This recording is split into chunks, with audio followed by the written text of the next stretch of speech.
9-year-old Samantha is always on the go. She acts like she's driven by a motor. It's easy to see how her behaviour can get Sam into trouble at school and make life unbearable at home. Mum Michelle has great difficulty controlling Sam. She's had years of parenting courses, but none have helped, because Sam has a brain disorder that profoundly affects the way she thinks and behaves. That's not that. Sam was diagnosed with attention deficit hyperactivity disorder, ADHD, last week, and psychiatrist Kevin Appleton is giving her a checkup before prescribing medication. ADHD affects the parts of Sam's brain that manage and organise her thoughts. Well done. Although she has normal intelligence, Sam finds it hard to concentrate on one idea at a time. She's easily distracted, and she acts on impulse. Her brain doesn't seem to tell her to think about the consequences of her behaviour, which means she's always in trouble. Ow! Don't hit!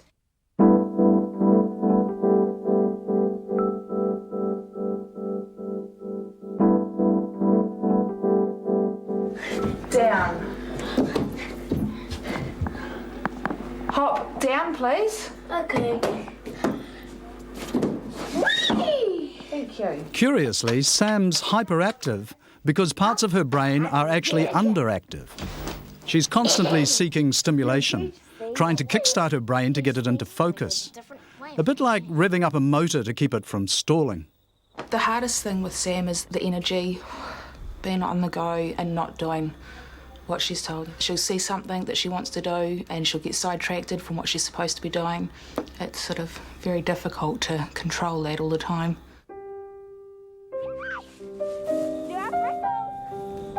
About 1 in 25 children are affected by ADHD. That's 1 in every classroom in New Zealand. They're much more demanding on parents than other children because they don't think before they act and they require constant supervision. She's got no concept of danger, and this causes problems when she's out playing. She'll climb trees sort of higher than what she's capable of, and she'll run out onto the road. She's into running away at the moment. It's happening on quite a frequent basis, sort of 3 or 4 times a week, when she's upset or when she's in trouble especially. So she'll walk along the tops of fences and stuff like that, yeah. I've had problems with her stealing now since she was 4. I've had her at the police twice. She's very violent towards her brother. She's not so violent towards me. Most of it is in play, which is still not acceptable. She can't grasp the concept that you just don't play like that. With the social side of things, there's a lot that she still needs to learn that she can't grasp the hang of. And without learning these things and without getting, a reasonable education, I really don't know where she's going to end up. Why don't you go and play, Sue? In about a week, Sam's going to start taking Ritalin, a powerful stimulant similar to cocaine. Hopefully, once we get her settled on it, that we'll see some improvement with her concentrating, with her energy levels, sort of tone it down a bit, and she'll be more compliant with what she does around the home than at school.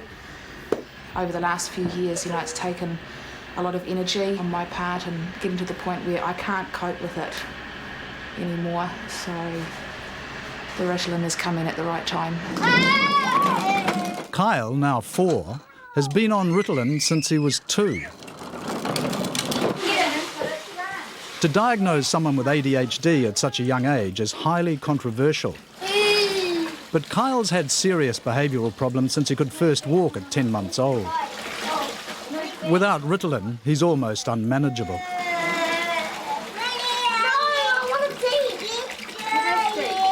Quickly, 1 play and then it's out. Don't be stupid. By the time he turned 2, Kyle had started a fire, driven Mum's car in the driveway, and had 3 major head injuries from climbing dangerously.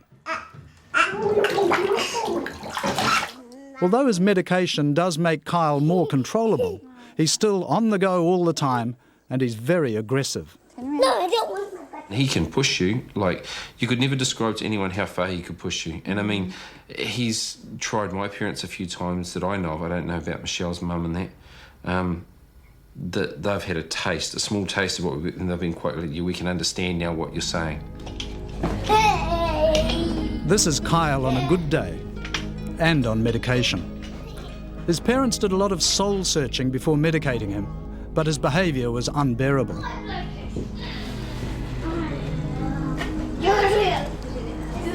Not sure. It's heartbreaking when you can't take the child you love out anywhere, even to playgroup, because he causes so much trouble.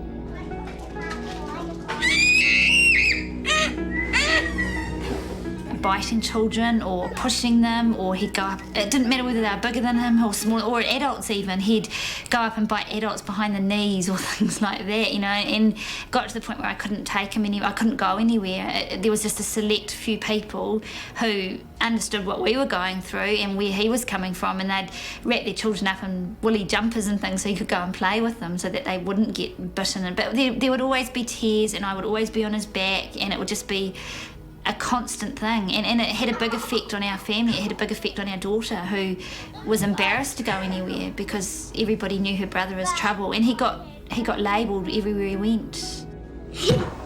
Kyle's due to start school soon, and Michelle and Dean are deeply concerned about how he's going to cope.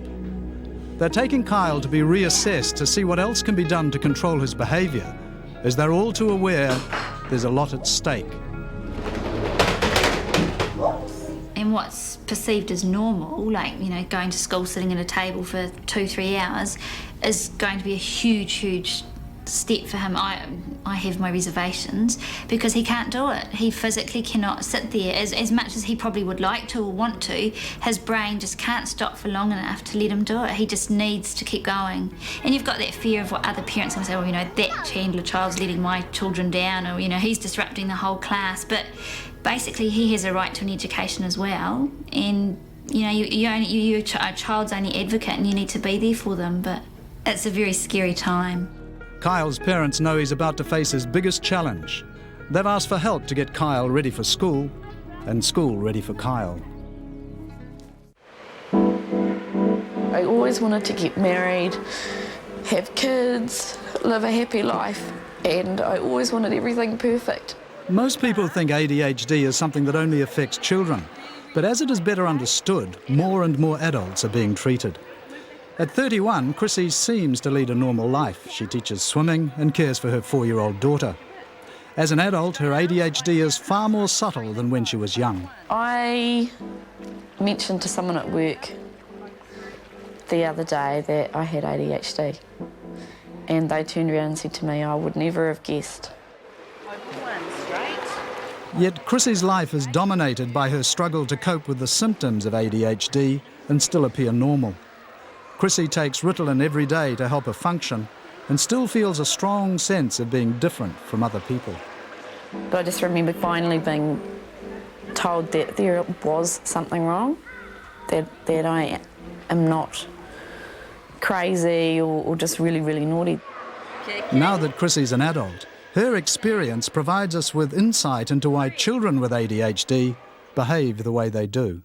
This is part of my life where it's totally disorganised and I hate it. I just have to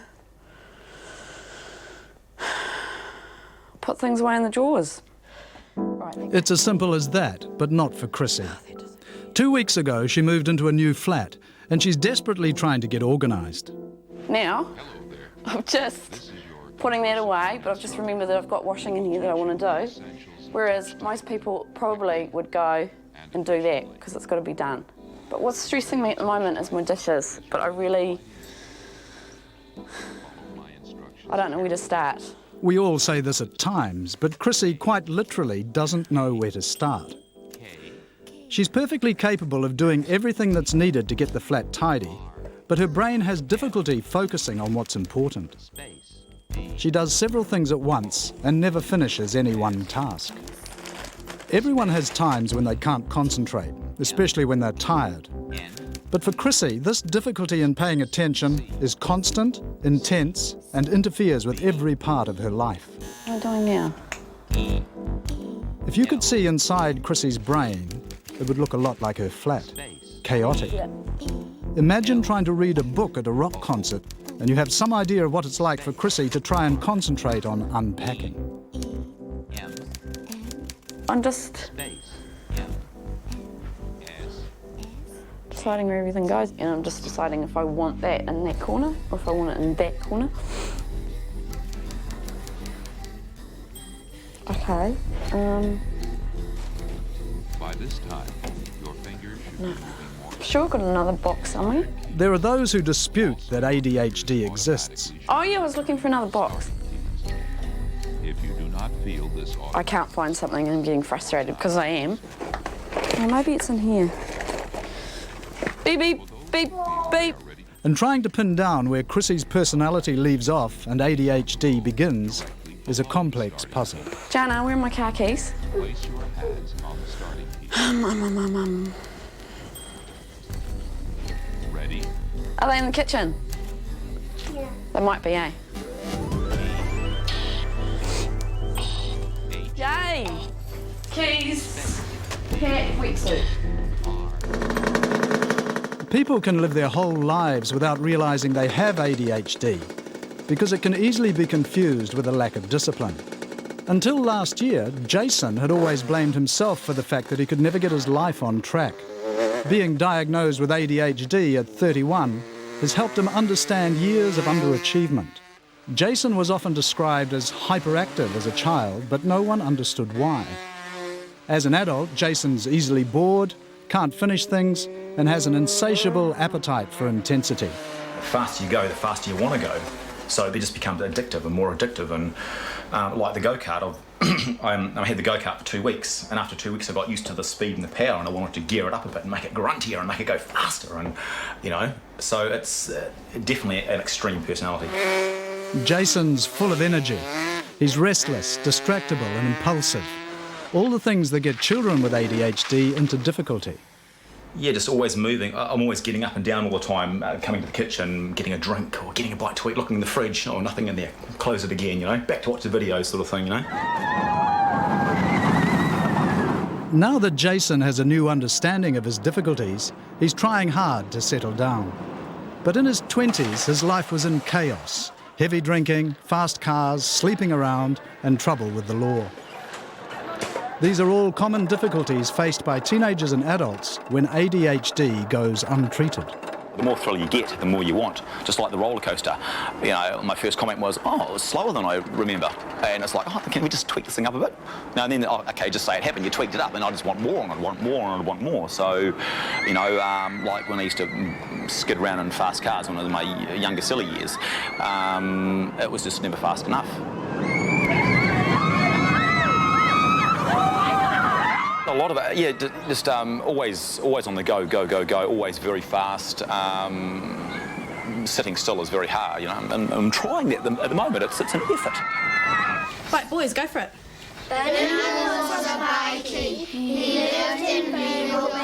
Difficulty concentrating on the task at hand makes school tough for children with ADHD. Trying to pay attention for Robert is a little like trying to focus for someone who's short-sighted. He's intelligent enough to do well at school, if only his brain could focus on one thing at a time. It's a real effort to stay still, and detailed work makes him irritable. His brain craves stimulation to rev it up, and this can make him very disruptive.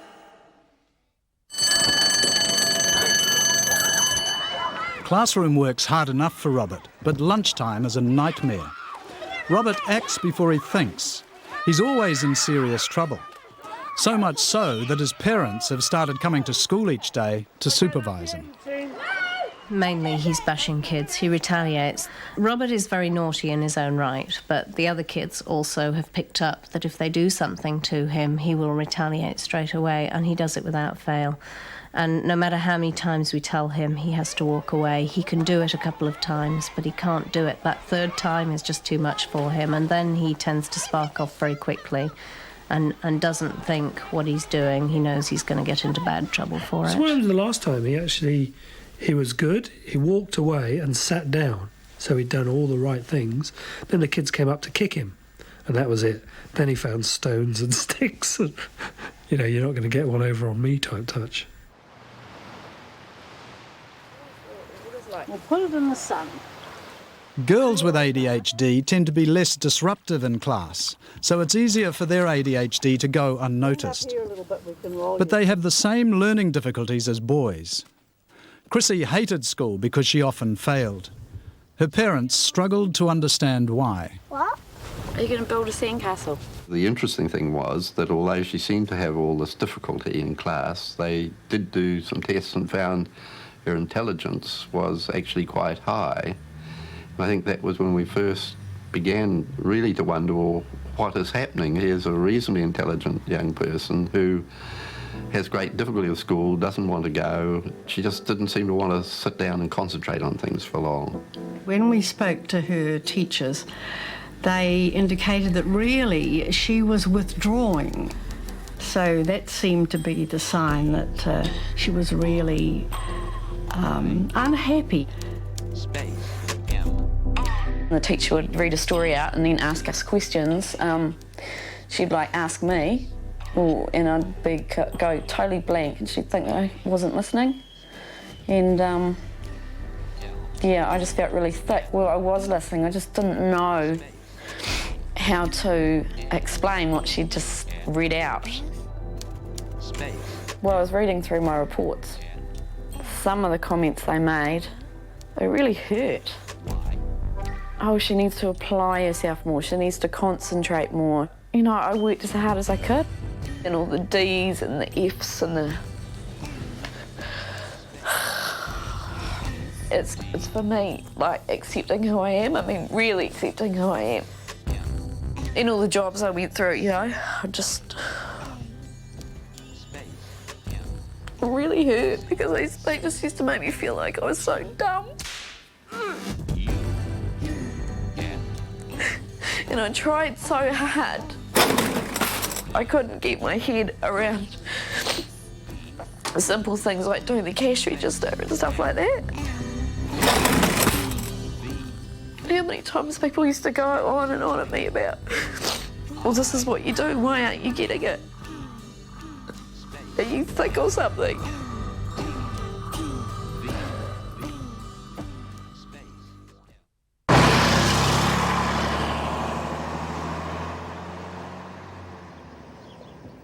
Samantha's been on Ritalin now for several weeks. Just have a look at your card, hands up the people who haven't got one. Last year, her teacher was concerned about her poor attention span and her hyperactivity.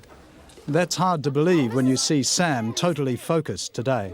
No, he hasn't made a mistake. He's come to see if he belongs. Let's get in a circle and let's discuss. Duck's legs, not dingoes. Ritalin activates the part of Sam's brain that prioritises her thoughts. It helps her concentrate. It's like a dog. So is a wolf. Let's put it down. So is a wolf. Sam, can we just wait until we have our turn? Because the Ritalin maintains her brain activity at a constant level, she no longer needs to be hyperactive to keep her stimulated. CJ.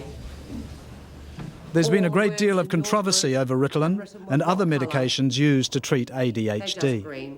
So our trees don't have to be cut down. No one disputes their effectiveness, but many people are reluctant to give children such powerful drugs. Ritalin doesn't cure Sam's ADHD. The effects last only while the drug is in her system, and she becomes hyperactive again as soon as it wears off. But at the moment at school, the improvement in her concentration is clear, even when distracting things are happening all around her. Not all parents are happy to treat their children with medication, and not all children with ADHD need drugs. Robert's family and teachers work hard to keep Robert on track without using Ritalin. We have made a decision that we will not put him on drugs while his academic work is not suffering. He could perform a lot better in school if he was on drugs, I guess, but he's not performing beneath the average level of the class. So and he's performing slightly above the average range of the New Zealand children. Living with Robert not medicated places extra demands on the family. But they feel that in the long run, this approach is best for Robert. Robert! What are you doing? I'm making children move out the way. Reading. You've got a big full plate again, haven't you? He's a very refreshing child. I think that while Robert can cope and while he can put strategies in, we can put strategies in place that work for him, then it's not a sensible way to go with him. Rob! Come on, Robert! I need you downstairs to do your homework. Please? Rob! It's a decision that requires an enormous investment of time and energy. Homework's just one example of the extra help Robert needs. Homework has always been a bit of a chore with Robert, but we're managing to turn that round because now homework has become a time when I sit down and I spend half an hour or whatever it takes with Robert by himself. Okay, Rob, that's 3 minutes up. Come on. Please. Basically, we move everything off the table so he has nothing to play with, and he sits there with his homework in front of him, a pencil in his hand, and we work together. Right, what do you want to do? Would you rather do your maths or your English? Robert really needs that one-on-one attention, and you could say a lot of children do, but he will underperform if he's not in a one-on-one situation, and that's guaranteed, yeah. 9-year-old Robert will always need routine and structure to help him organise his life. Jackie hopes she can teach him skills that will help him cope as an adult. I think one of the main things for me was boarding school and the fact that it was structured and disciplined. It was like, you cannot do it, otherwise you get punished. I got punished a few times, but it was, yeah, actually I really enjoyed boarding school, is what I needed. And I did very well at school, just because I was put in that environment. Then coming out of school was a whole different kettle of fish. You know, you were sort of on your own and it was up to you to be disciplined and structured, and then wild, crazy madness. Always like sort of rebellious and doing things I shouldn't, you know, in trouble with the law and just total wild craziness, you know. And then burnout really actually sort of brought an end to a lot of it. Jason has tried stimulant medication, but found it made him very anxious. These days, he's trying to use yoga and meditation to calm his hyperactivity. Yoga definitely does centre me. It does slow me down. It just sort of, yeah, just makes me more calm, basically, instead of being so hypo and sort of bouncing around. Stress ends up making me a lot more full-on, whereas yoga just makes my mind think a lot more logically. But Jason still has difficulty concentrating and has to work hard to stay in control and organise his life. The chain needs sharpening. Get it sharpened. Kyle's been taking medication since he was 2, and for a while it did seem to calm his behaviour. But he's still aggressive and hyperactive. He's not under control at home, and his parents know he's not ready for school. They know they need more help. Kyle's going to be reassessed. The first step is a medical check, because many other things like hearing problems or lack of sleep can make children behave as if they have ADHD. Kyle's cleared on all these things. Searching for clues which might help explain Kyle's behaviour, psychologist Frances Steinberg listens carefully to Dean and Michelle's concerns. Right up until he was 18 months old. So you mean he reached his milestones Incredibly early, 4 teeth at 10 weeks, sitting at 12 weeks, crawling at 14 weeks. He went to a stage of getting up at 3:30 in the morning, or he'd get up and turn the TV on really loud or wander around the house. He'd get up out. Oh, constantly, constantly. What types of behaviours were mostly of concern to you back then? He was like a bit like the Tasmanian devil. He'd just rush in and cause this big ruckus and, you know, bite people, rush at people, knock people over. Didn't matter whether they were younger, older. Very non-compliant, nothing, you know. It's hard to control. Like, yeah. There was no, you couldn't stop him from doing anything, you know, because you stop him and turn your back head, it's gone again. Right. He's had a fire where he put a toy in front of the heater and, you know, gas heater, and then came running down the hallway to show me with it in bed, and it was like, you know, like, yeah, he's done some fairly, yeah, locked himself in public toilets and, you know, he couldn't get underneath or over the top and had to get someone to get him out. I mean, people find them incredibly funny, but when you're living with them day in and day out, it's, yeah. Dr. Steinberg's heard a lot about Kyle that is typical of children with ADHD. To confirm his diagnosis, she needs to give him a range of psychological tests, so Kyle has not taken Ritalin today. Okay, you want her to sit and you sit on her lap? How would you like to start? But the results are not as she expects. Let's look at these pictures. Can you show me the apple? And where's the tree? The first one is a puzzle of a cat. What does a cat say? Meow. Yep. Kyle's being assessed for ADHD, but Dr. Steinberg is not seeing the behaviour she expects. There's that cat. You can reach them too, can't you? Okay. Kyle focuses quite well, and he's not distracted at any stage. Georgia likes cows. Yeah? And most importantly, he seems to lack one of the 3 key traits of ADHD, impulsivity. I saw that. And didn't you, though? In this situation, most ADHD children will grab at things without hesitating, blurt out answers before a question's finished, and run around the room playing with everything in sight. Yeah, but I want you to play what I did. Did you see what I did? Yeah. You sure did. Ready? But during this test, Kyle does not display these problems. Now Francis needs to decide whether ADHD is the root of Kyle's behaviour or whether he's been wrongly diagnosed in the past. Life would be a lot better for Kyle's family if there was a simple explanation for his behaviour and an easy way to manage it. But in reality, it's never this simple. Well, it's pretty complex, actually. He'd come in with fairly strong diagnoses of having ADHD, but during that assessment, he just was not showing a lot of features of ADHD, certainly attentional problems, but very little impulsivity, fairly good attention, no fidgeting, no lack of inhibition. It just wasn't there. A key factor is whether Kyle plans his naughtiness or whether he simply blunders into trouble by doing whatever comes into his mind at the time. When Kyle runs across the road, he's disobeying his mother, but he thinks to stop and look for cars. Get back. ADHD children usually just run onto the road without thinking. On the other hand, it may be simply that Kyle's parents have successfully taught him. We'd like to have an exact, accurate diagnosis for them. I'm not sure what that is at this point. I'd like to give them a definitive answer as to what's driving Kyle's behavior, but I don't think it's that simple an answer.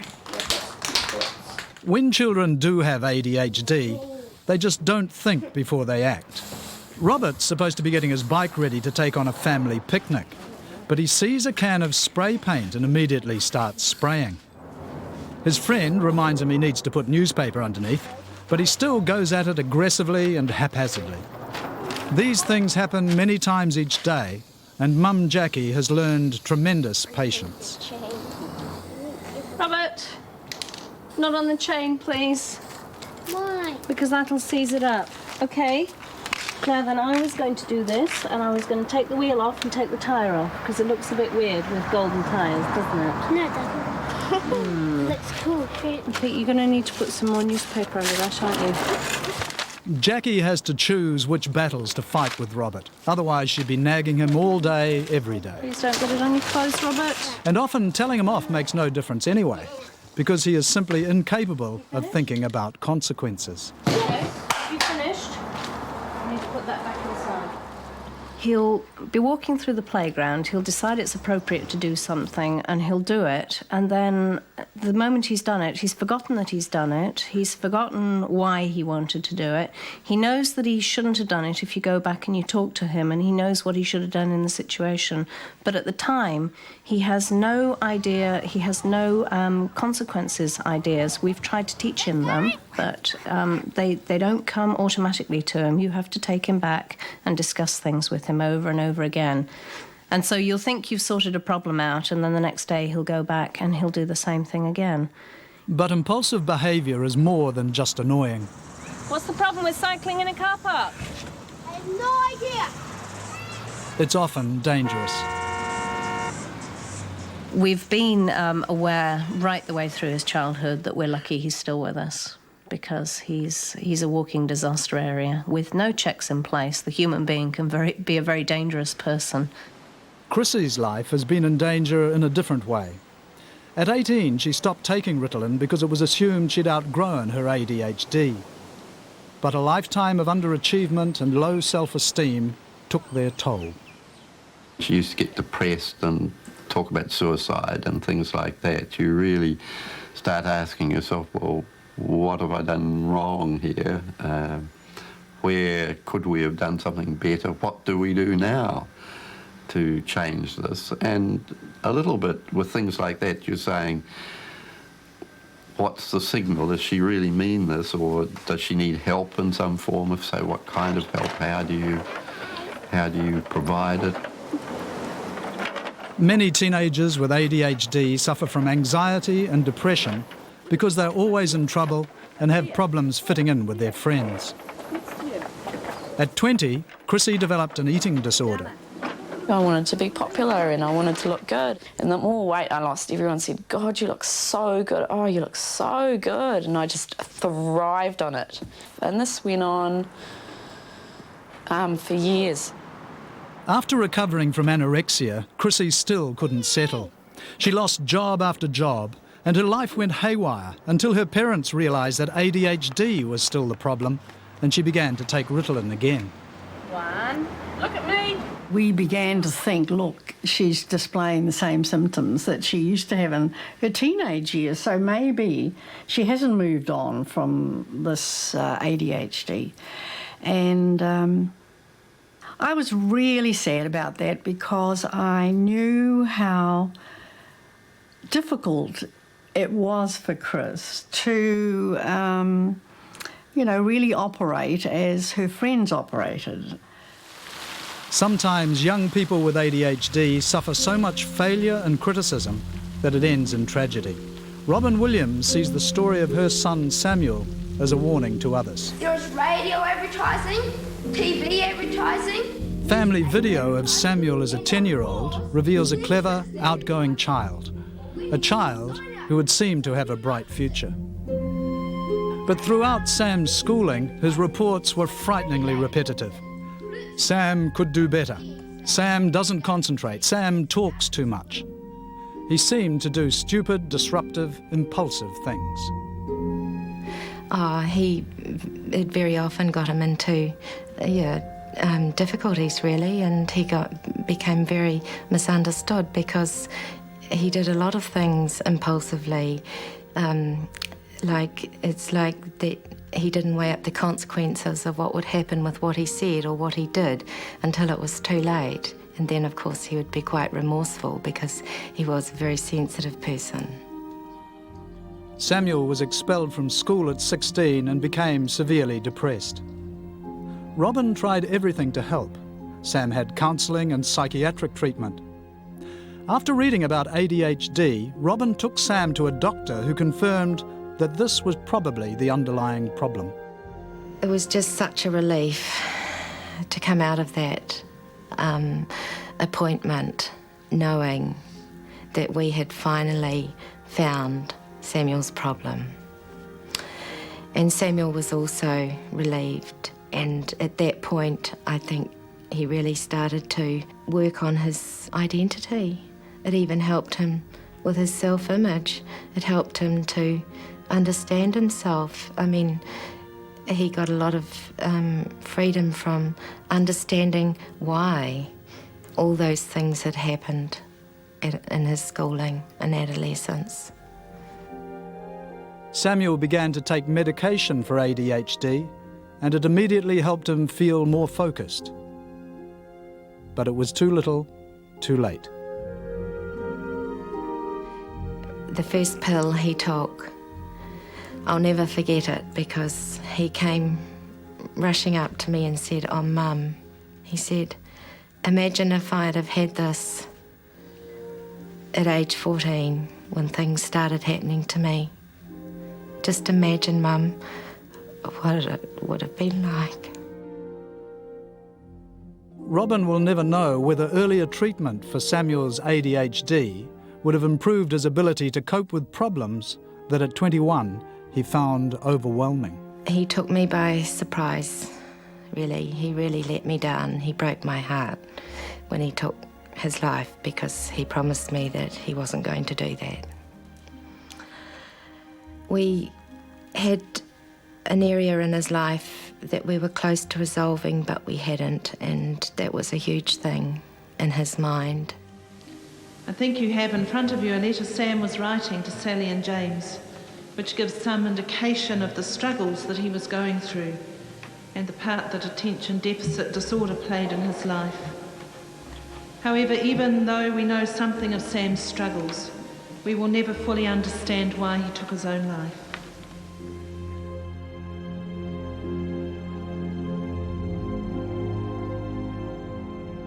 Many parents of teenagers with ADHD say we've failed to recognise the serious risk it poses, not just to their schooling, but also to their lives. It's a huge time for anyone, particularly a mother, because we're not conditioned to losing our children. We're conditioned to losing a lot of things, but not our children, and it's just an unbelievable experience. I wouldn't ever wish upon anyone.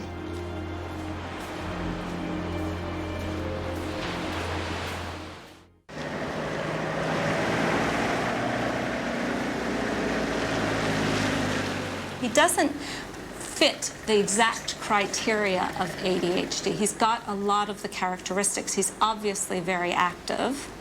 He does show some inhibition problems. And while he can act impulsively in the sense of doing things that he shouldn't, Kyle usually knows what he's doing when he acts dangerously. We're very much concerned that his level of aggression and his activity level doesn't seem to be disappearing with the high doses of Ritalin he's on, and that's part of the puzzle. I also think he's very socially aware. You know, I think he knows how to push people's buttons.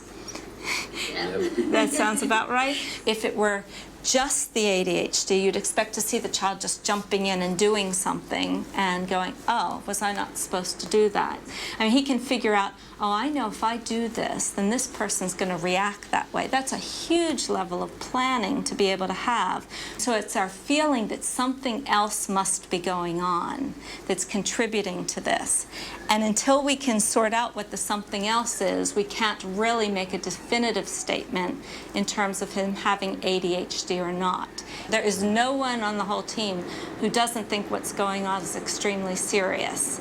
This is not a figment of your imagination. This is not something that should be trivialized. And I think the important thing at this point is not even the diagnosis as much as what are we going to do to resolve Kyle.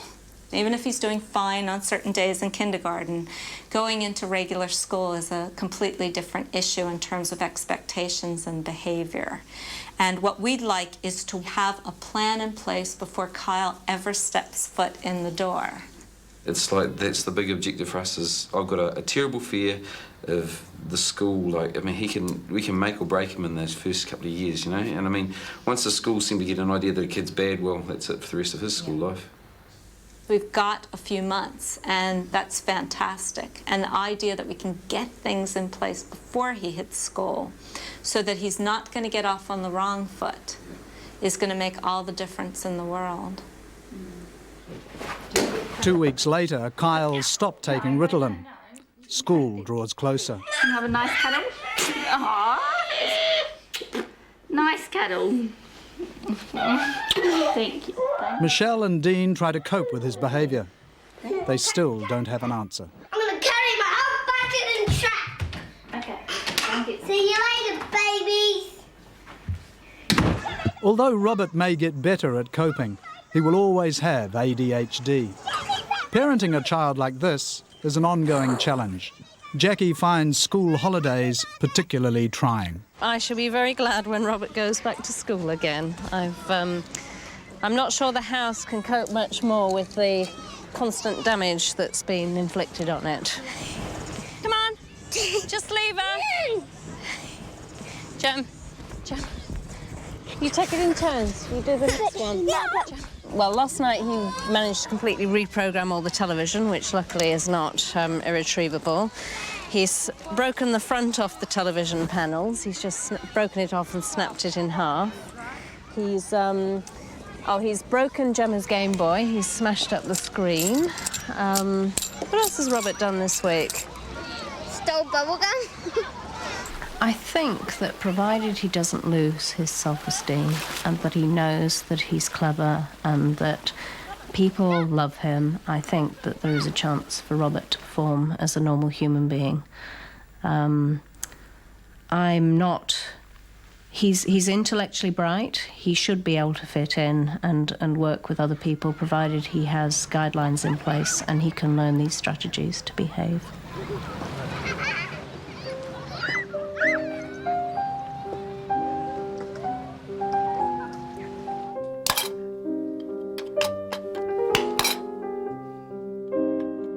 Sam's behaviour is noticeably better since she began treatment. Before, sitting still like this to play a game would have been too hard.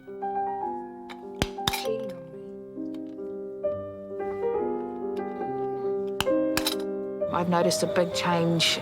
She's not bouncing around all the time, which is really, really good. Even just that alone is sort of taking the stress levels down quite a bit. There's things that need to still be worked on that the Ritalin aren't helping with, but there's sort of more behaviour modifications that with the use of the Ritalin in her system, it'll help her to learn those new things that she needs to learn that she just wouldn't be able to learn otherwise. Sam, can you come and do these dishes, please?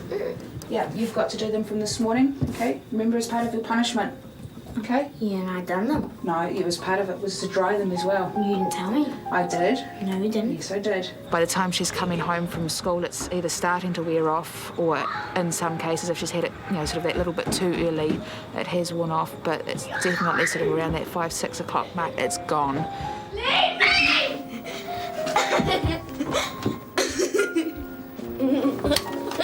But medication does not cure ADHD. Settle. And it does not assure Sam a safe future. Settle. Sam and her family still have difficult times ahead. Settle. Don't kick.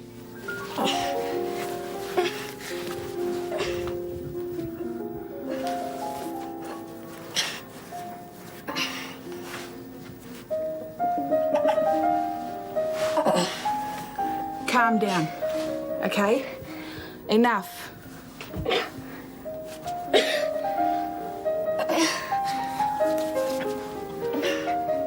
Don't pinch. Let me go. When you've calmed down. Okay, you know how this works. I want to go to my room. When you've calmed down. Okay? All right.